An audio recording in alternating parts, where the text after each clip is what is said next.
We are now joined by UFC bantamweight Sean O'Malley. Sean, thank you for the time, sir. Yeah, absolutely. We will take the first question from Caroline Pierce with BT Sport. Weird not seeing anyone.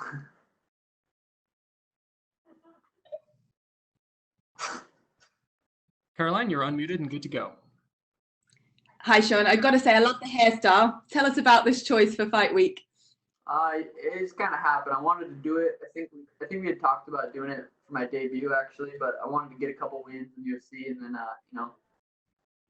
make a statement. Be kind of get a couple wins in before we did it. But about 2 weeks ago, we decided to do it.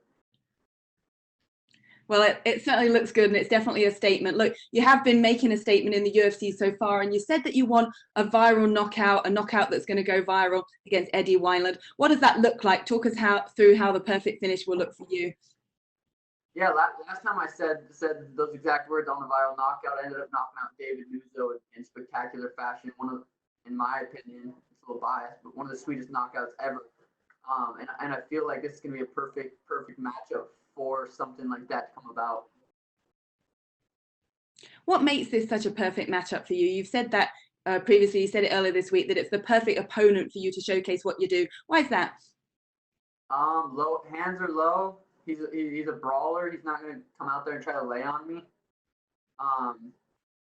The cage is small. He's probably going to try to get started right away, try to be aggressive, and it's kind of what Jose Quinones tried, and it didn't work for him. So whether he comes forward and pushes the action, he'll get knocked out, or if he lets me push him backwards, he'll get knocked out. So it just works out perfect. You mentioned the smaller cage. Have you had a chance to get into the apex, into the cage, and just get a feel for that different size? I mean, I know you've experienced it yourself before Contender Series, but have you had another little walk around and got familiar with it again? Yeah, I was there this morning. I was able to stand in there, and it is noticeably smaller than the recent cages, but we spar in pretty small cages, so I don't think it'll play an issue. And like you said, the Contender Series was a smaller cage, and Alfred got knocked out, so I think it doesn't really matter too much the size of the cage.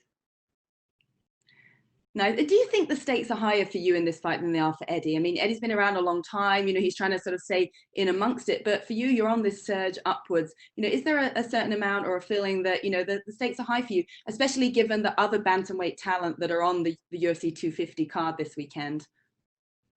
Yeah, the stakes in the bantamweight division are super high right now with those other fights.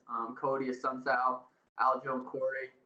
But I feel like I'm kind of taking a lot of the hype away from those fights, even, which is good. That's what I'm here for. It's pure entertainment. And the nice thing is I have the real legitimate skill level to back it up. It's not just the crazy hair and the tattoos, the personalities. I have legitimate high level mixed martial artist skills. So I'm excited to go out there and show that and keep climbing up. And what will a win here do for you in terms of climbing up? What sort of opponent do you think it gets you next? Have you allowed yourself to think ahead a little bit as to what name you might call out if you get that opportunity on the mic afterwards? I'm pretty good about keeping focused on the fight I have ahead of me, especially with Eddie. In those little gloves, anything could happen. But we haven't thought about too much for who's the next opponent. It kind of depends on how we get out of this fight. If I'm injury free and ready to go in a couple weeks, a month, we'll see who's coming off a win, and there's a lot of things that play out. If Fight Island happens, then we can start looking at other opponents not inside the United States. So right now you're pretty limited. But I think it doesn't really matter who I fight next. It's going to be a big fight. It's going to be exciting. People are going to want to watch. So I don't think it matters too much who I fight next. Talking of Fight Island, is that something that excites you? It kind of depends where it's at. If it's somewhere where it's going to be super hot and just not comfortable and I have an option, I don't know. It would be kind of hard to turn it down just to do it once. Fight Island is going to be legendary. It's hard to turn down fights in Vegas, though, if they continue to do them here. 4-hour drive, have my own vehicle. They put us in a nice hotel this time, and it's hard to beat. Well, your stock and your confidence is growing all the time. We love the confidence. It's infectious. What message do you want to give to your fans that will be tuning in to watch you? Yeah, just tune in. That's it. that's all you got to do is tune in, and it's going to be exciting. We look forward to it. Best of luck. Thank you very much. And we'll take our next questions from Agnian Georgiev with Max Sports Bulgaria. Hello, Sean. In 2017, you made 4 fights, 2 of them in UFC, and in the next 2.5 years, you fought just twice. How tough was for a young talent like you just to train and not being able to fight because of the surgery and suspensions, and how you motivate yourself during that time to stay focused in trainings? Kind of hard to hear the question. Could you repeat? I got most of it, just like the end of it. Okay, I was asking, in the last 2.5 years, you've got just 2 fights. For a young talent like you, was it tough just to train without fights because of the problems with the surgery and the suspensions, and how you motivate yourself to do only the trainings?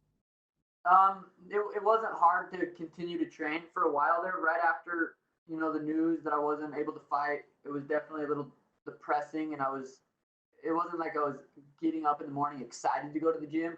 I did stay pretty consistent shortly after, but, a couple weeks after I was, back to, okay, I'm going to fight again. I know that 100% I'm going to eventually fight again, and I don't want it to get there and me look back and wish I had trained and taken advantage of all this time to get better. And that was my mindset for probably 95% of the whole 2 years. And I did have 2 surgeries within those 2 years, and I think those 2 surgeries helped me become the athlete that I was, the full potential of the athlete I could become. I think that's a huge part of why I'm so successful, is how athletic I am. And I had some injuries that wasn't allowing me to be that athlete. And then I really upped my jiu-jitsu, my diet, my discipline, and everything within those 2 years. So I really look back and think of that as a positive experience rather than a negative experience. One last for me. What was your New Year resolution? You started very impressively in 2020, but what are your plans for this year? Yeah, I'd like to, get out of this fight just like last fight, healthy, and fight in a couple months, couple weeks. It doesn't matter. It depends how healthy I get out of this fight. I'm in such good shape right now. If I can go in there and get an earlier first round knockout and have no injuries, I don't see why I can't fight in a couple months. So maybe fight 2 more times this year would be ideal. Thank you, Sean. Good luck. Thank you. We'll take our next questions from Roman Modrowski with ESPN. Hi, Sean. Hey, I want to get your thoughts on how you see the Sandhagen-Sterling fight unfolding, and I want to see what your prediction for that one is. Yeah, when it's that high level of MMA, it's hard to predict. Both those guys are such high level bantamweights that it really could go either way. In the smaller cage, I think that gives Aljo a little bit of it benefits him a little more. But I think Corey's footwork's it's so hard to say, but I do see Corey winning. I think he's just a little bit better on the feet. He's gonna be able to move around and hit, not get hit. We have similar styles in that sense. So I think he'll be able to get the job done, but I wouldn't be surprised if Aljo gets it done. Okay, thank you. And we will take our next question from Alistair Bishop with MMA Republic. Sugar Sean, how are you, sir? Good, how are you? Fantastic, man. I just wanted to ask you, we've recently just seen a picture emerge of you in phenomenal physical shape. And the question that came straight to mind is, you're obviously a taller guy, way taller than the average bantamweight. Do you see a future at bantamweight, like a long future, or would you eventually consider featherweight as you get a bit bigger in size? My mindset right now is I want to become champ, and I want to defend the belt, and I want to be the best bantamweight ever before I move up to featherweight. But it's hard to say, in the next 5 years I could put on too much weight just naturally and have to make that move up. I want to make an intelligent decision. I don't want to get stuck in the mindset of I have to be the best bantamweight ever, because if I have to go up to featherweight, I have to. But right now I want to get that belt and defend it. And seeing that sort of shape that you're in, what is your weight cut been like? Yeah, the weight cuts. I think I'm just like a pound heavier this camp than I was last weight cut, which was 3 months ago, and that weight cut went perfect. So I'm right on track, and it should come off pretty easy. And is there anything specific that you change quite drastically in a fight week as opposed to your normal life? No, this camp went just like last camp. I didn't spar as much, but with not sparring as much, I'm coming into this last fight. I think I said I was like 90-95% healthy. A couple little stingers from sparring. I don't have anything. I'm pretty much 100% going into this fight. So I mean, I didn't spar as much, but I'm more healthy. And I'll take that any day. And the last one from me, Sean, we heard Chase Cooper before. You mentioned time on the Contender Series. Do you think that mentally gives you a slight little advantage as to know what to expect in the Apex, having gone through the Contender Series? I don't know. It might affect some people. I don't see it. We're all fighters. He's a vet.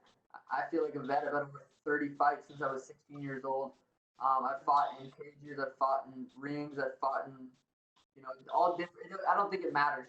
We're both gonna show up and fight, and I don't think the size of the cage is gonna really play a difference too much.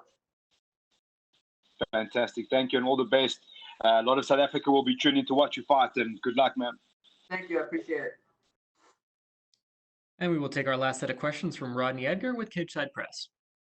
Hey, what's up? I know we're running out of time here, so I'll just keep it brief. So you talked about lack of sparring, man. Tell me a little bit more about that. Is this something that's new to your training camps? And if so, why take that approach? I wouldn't consider it a lack of sparring. I don't know I guess what's the definition of the lack? It sounds like almost like a negative thing. It wasn't. Like I said, I'd rather spar a little bit less and be more healthy than spar. It's a mental thing for a lot of people sparring. Like, did I spar? Did I go hard? I just had a full training camp 3 months ago and literally didn't get out of shape. I sparred. It's not like I didn't spar at all. I definitely sparred every Saturday leading up to it. I just wasn't doing.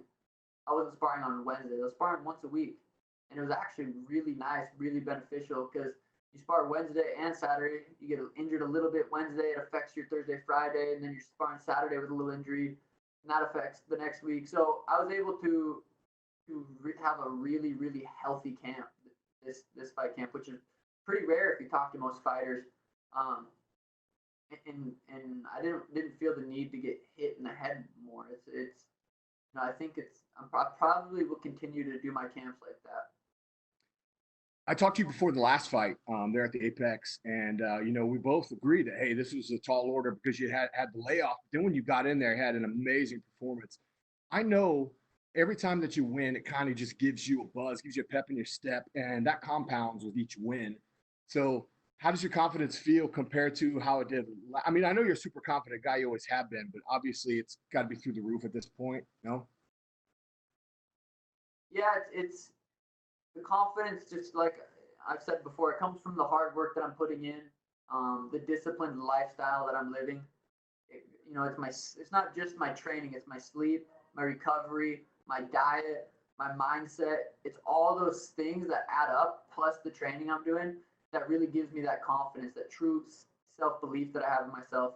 And I've been knocking people out since I was 16 years old, and I've lost like 2 amateur fights, and when I lost those fights, it wasn't because I didn't show up. It was because I didn't have the skill level that I needed to beat those guys. I think I got submitted twice early on as an amateur. So I'm just, the confidence just comes from all the fights I've had, all the fight camps I've had, all the lessons I've learned, and I'm really excited to go out there. So the MMA lab is relatively close. I mean, obviously the situation that's going on in the world totally sucks with the civil unrest and COVID on top of that. But for those of us who are on the West Coast, in a way, who either fight or who cover the sport, we kind of lucked out in a sense that we're so close to the hub. So what was the transition like from, did you guys fly out here? Did you drive? When did you get here, et cetera?